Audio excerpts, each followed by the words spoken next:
আমার প্রিয় ভাইয়েরা, বর্তমান সময়ে আমরা সকলে জানি ওপেন হার্ট সার্জারি কাকে বলে।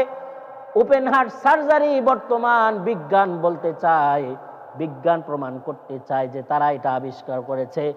খুব ভালো করে বুঝবেন, আল্লাহ রাব্বুল আলামিন আমার প্রিয় নবী, আমার প্রিয় হাবিব সাল্লাল্লাহু আলাইহি ওয়াসাল্লামকে আল্লাহ তাআলা জিবরিলের মাধ্যমে নবীজির ওপেন হার্ট সার্জারি করেন। বলেন সুবহানাল্লাহ।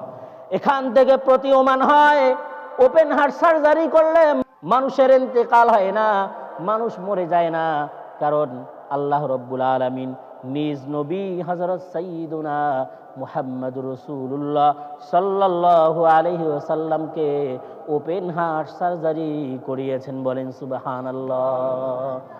হাদিসের ব্যাখ্যায় মুহাদ্দিসিনে কেরাম লিখেন, কোন হাদিসের ভিতরে আসছে এই ওপেন হার্ট সার্জারি নবী আরবি সাল্লাল্লাহু আলাইহি ওয়াসাল্লামের 2 বার করা হয়েছে। কোন বর্ণনা মতে নবীজির 3 বার ওপেন হার্ট সার্জারি করা হয়েছে।